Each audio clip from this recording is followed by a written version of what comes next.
골로새서 1장 24절의 말씀을 가지고 믿음은 고난을 즐긴다 라는 제목으로 음성을 듣도록 하겠습니다. 믿음은 고난을 즐긴다. 여러분이 많은 목사님으로부터 이런 말을 많이 들어봤을 것입니다. 하나님의 축복은 고난이라는 포장지를 감싸고 온다라는 말을 많이 들었을 것입니다. 그럼에도 불구하고 고난은 싫습니다. 고난은 피하고 싶은 것이 크리스찬의 이구동성의 마음일 것입니다. 윤동주 시인의 팔복이라는 시에 보면은 슬퍼한 자는 복이 있나니, 슬퍼한 자는 복이 있나니, 이렇게 8번 슬퍼하는 자를 복이 있나니 그러면서 윤동주 시인이 역전을 시켜주면 좋은데 저희가 영원히 슬플 것이요 이렇게 말했어요. 저희가 영원히 축복받을 것이요 이러면 할렐루야. 저희가 영원히 기뻐할 것이요 이러면은 또 할렐루야. 저희가 하늘나라에서 큰 자가 될 것이요 그러면은 아멘 이렇게 할 텐데 윤동주 시인은 저희가 영원히 슬플 것이요 그랬다.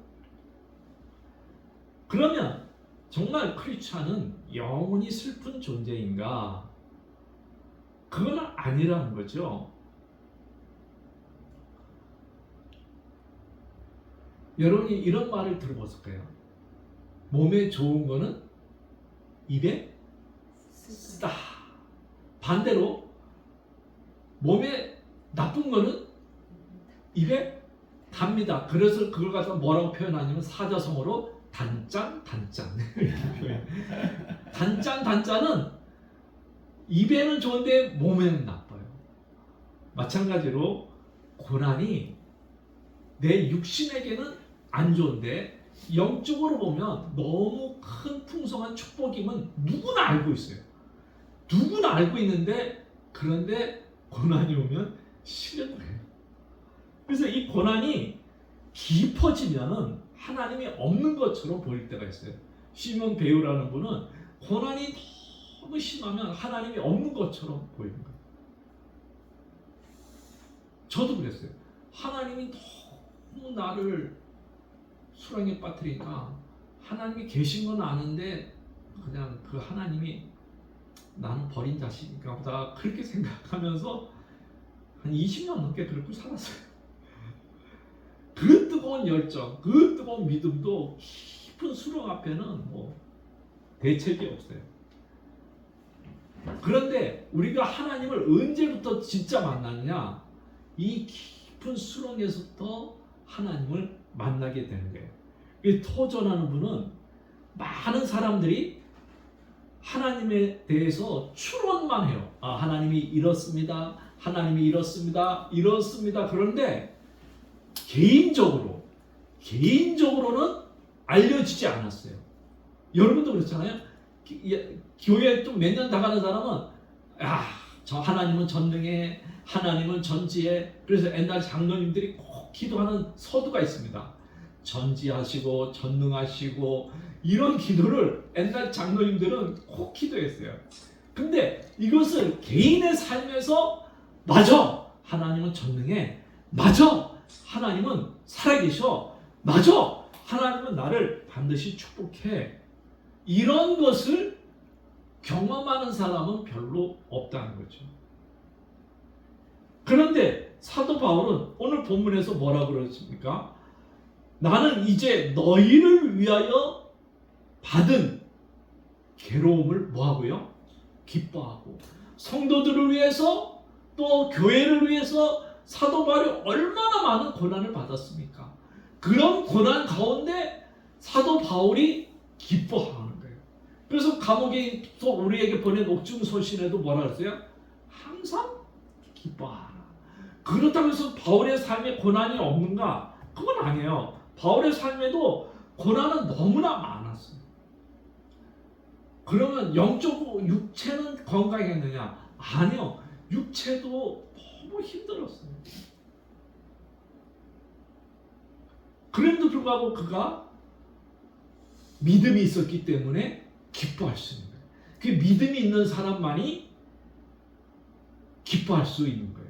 근데 그 믿음은 하나님을 진짜로 만났을 때, 아, 그렇구나 하면서 기뻐할 수 있는 거예요. 진짜 만나지 않는 사람은 하나님에 대해서는 많이 알아요. 누구보다도 많이 알아. 웬만한 평신도지만 목사보다도 많이 아는 분도 계세요.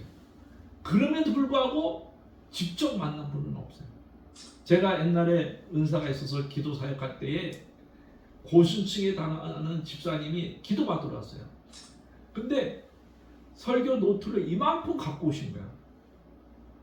이 은사자, 저 은사자 다 만나가면서 이제 저한테까지 이제 오신 거예요.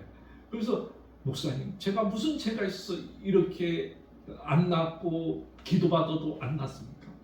나는 목사님이 설교를 이렇게 적습니다. 정말 믿음 좋은 사람은 여러분 하나도 안 적잖아요. 근데 다 옛날에 설교 장로님들은 다 적었어요. 권사님 장로님들은 다 설교 시간에 적었어. 근데도 안. 그래서 내가 그랬죠. 이게 중요한 게 아니라 진짜 당신이 하나님을 만나는 게 중요해요. 만나면 기뻐할 수 있고 만나면 즐거워할 수 있는 거예요. 캐나다에 한 여성 신학자가 계시는데 이분은 영성학을 가르치는 분이에요. 근데 심각한 장애의 삶을 살고 있었어요.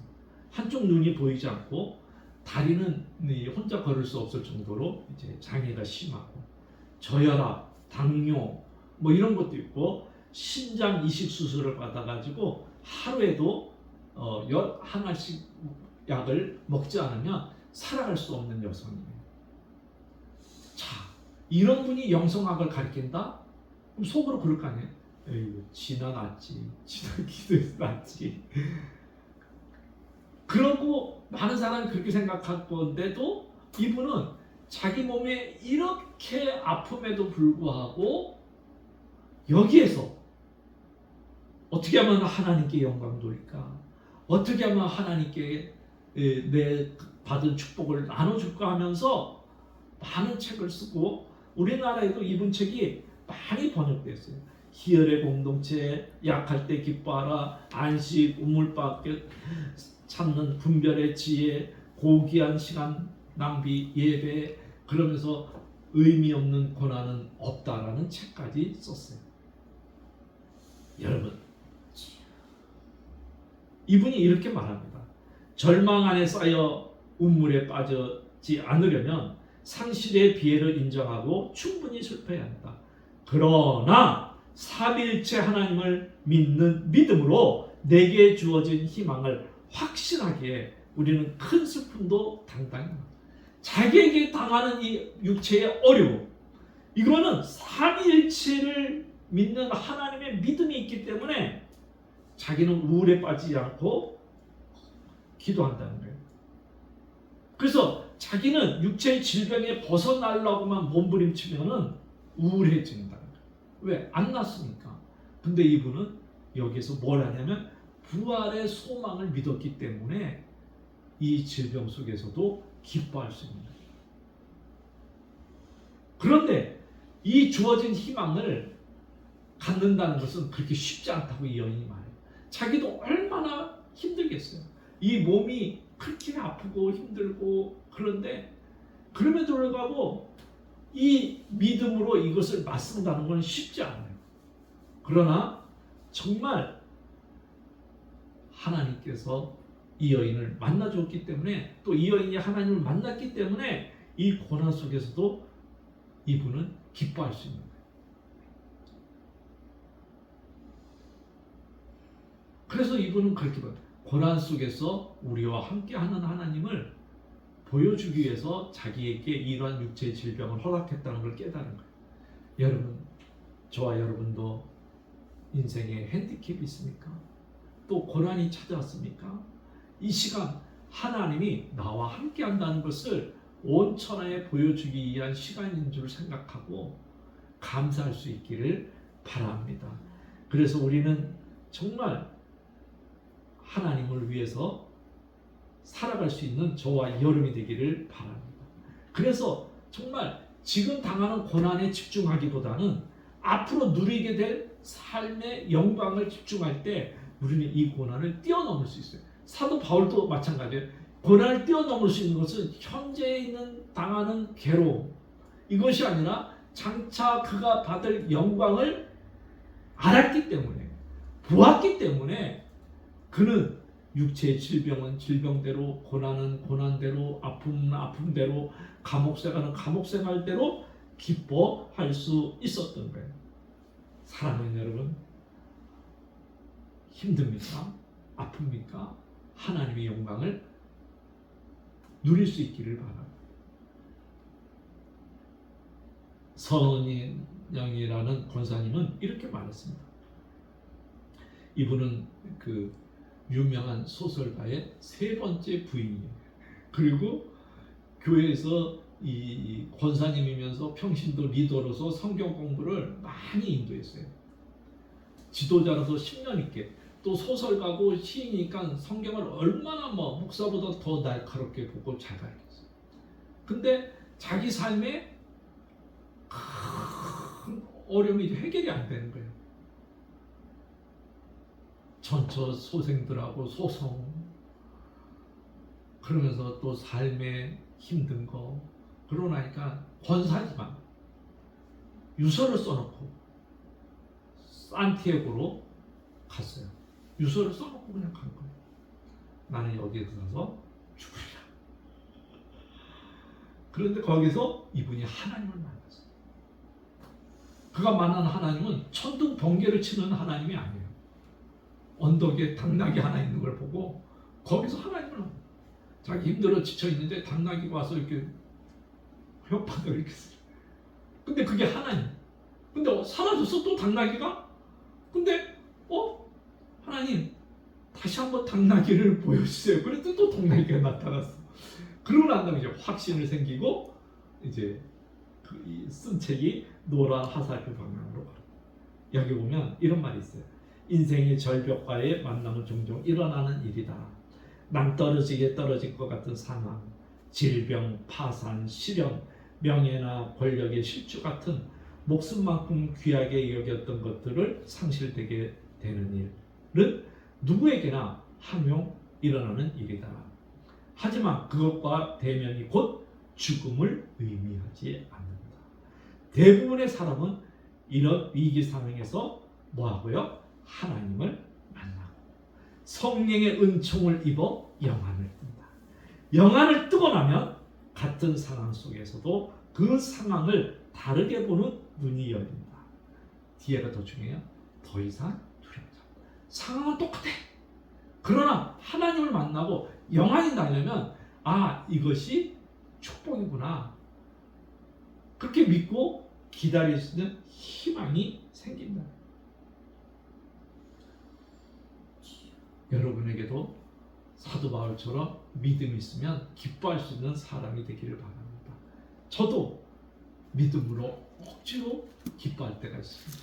그러나 억지로 기뻐하는 것도 때가 되면 하나님께서 기쁘게 참된 기쁨으로 바꿔주실 줄 믿습니다. 제가 아는 여자 목사님이 제가 이제 있을 때 저한테 이제 그 성경을 이제 기도원 원장님하고 몇 분 목사님들이 성경을 배운 적이 있어요. 이분도 이제 교회하면서 기도하는 목사님인데, 여자 목사님인데, 남편은 요거를 너무 잘해. 요거만 잘하는 게 아니라 폭력적이야. 또 예수도 압니다. 근데 그분도 이제 교회 지하실에서 사역을 하는데 은사가 있으니까 성도들이 좀 모여요. 그런데 평소에 사고를 치면 되는데 금요초야 때 성도들이 좀 모이잖아요. 그럼 술을 잔뜩 먹고 와서 행패를 부려요. 얼마나 목사로서 괴로워. 그 성도들 볼 것도 은사자인데 자기 남편이 그 얼마나. 그러면은 이분은 눈물을 축축 흘리면서 그렇게 기도하는 거예요. 하나님, 무슨 축복을 주시려고 이럽니까? 무슨 축복을 주시려고 이러니까 하염없이 운대는 거예요. 그러면 그런 사건이 하나 있고 나면 축복이 하나씩 꼭 온대. 믿음대로 됐다는 간증을 제가 들었습니다. 여러분, 고난 누구나 싫습니다. 축복의 포장지라는 걸 압니다. 그러나 내가 막상 고나고, 내가 아프고, 내가 질병을 당하고, 파산당하고, 실현당하고, 실추당하면은 정말 죽고 싶어요.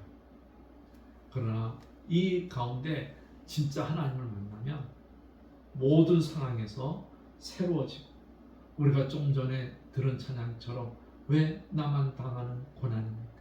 왜 나만 당하는 슬픔입니까? 이렇게 안 하고 고난의 뒤에 있는 주님의 축복을 바라보면서 주님 무슨 축복 주시려고 이러시옵니까?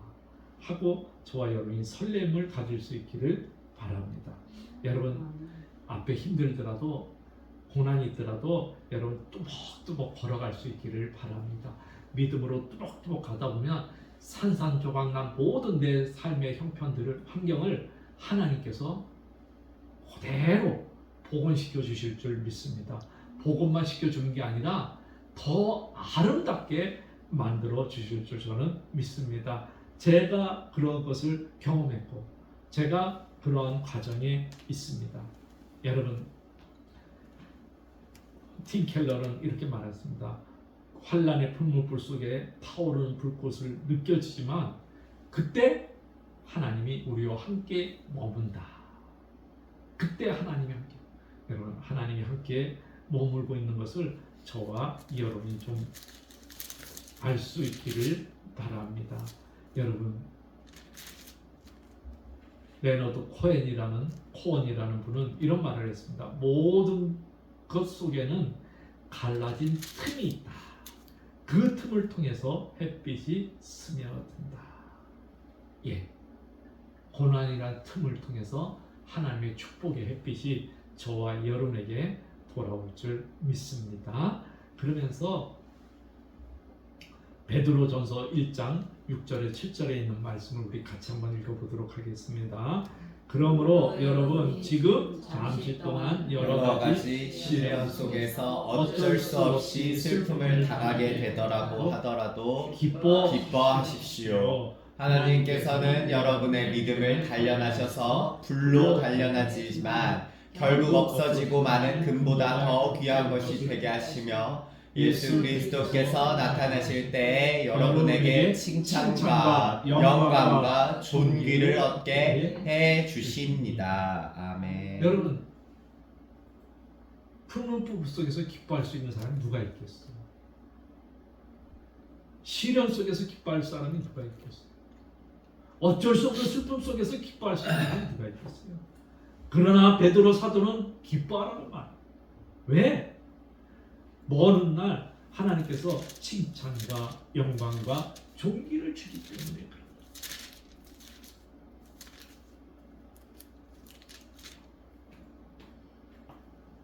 그래서 필립 켈러라는 분은 양가 목자인데요. 이분은 목사도 아니에요. 평신도예요. 평신도. 근데 이분은 한 8년 동안 양을 직접 키우셨어. 그리고 양을 직접 키우고 난 다음에 은혜를 받은 거야. 어디서? 시편 23편에서. 그래서 쓴 책이 양가 목자. 목자가 보는 시편 23편인데요. 저는 모든 목사님들한테, 또 우리나라에서 설교를 제일 시편 23편 가지고 잘한 분 중에 한 분이 박조준 목사님. 너무 잘했는데 저는 원본을 알고 있어. 저 설교가 이분 거라는 거예요. 많은 목사님들이 박조준 시편 23편 근데 나는 속으로 그랬지. 그 원본은 이 사람 거다. 그 내용을 이분이 각색해서 그러니까 그렇게 설교한 거예요. 나는 웬만한 목사님들한테 이거를 많이 추천하고 그럽니다. 내가 몇 번 추천하는 책 중에 하나예요. 거기 보면 이런 말이 있어요. 같이 한번 읽어볼까요? 참으로 그리스도의 돌보심만이 있는 사람은 그리스도의 돌보시는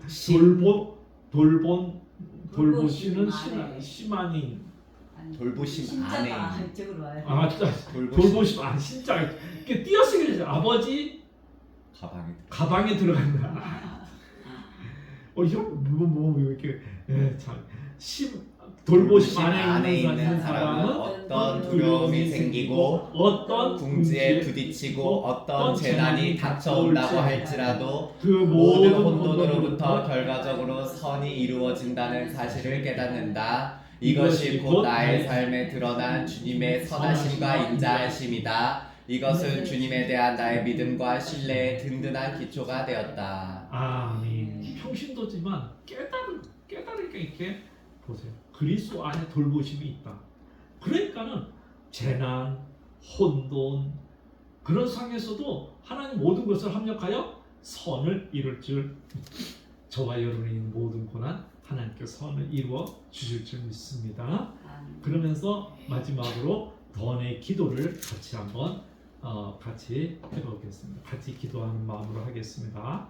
제 부르심을 들으시고 신음소리마다 불쌍히 여기신 당신을 사랑합니다. 제가 사는 동안 환난이 닥칠 때마다 주의 보좌로 달려가겠습니다. 제 부르짖음을 들으시고 슬픔을 몰아내신 당신을 사랑합니다. 기도하여 호흡이 있는 한 제 심령이 더 이상 절망하지 않게 하소서. 아멘. 아멘. 이러한 기도를 하며 믿음으로 여러분에게 닥치는 모든 것들을 즐겁게 행복하게 맞이하면 하나님께서 큰 축복으로 반드시 역사해 줄 믿습니다. 이 시간 우리 다 같이 통성으로 기도하겠습니다. 꺼주세요.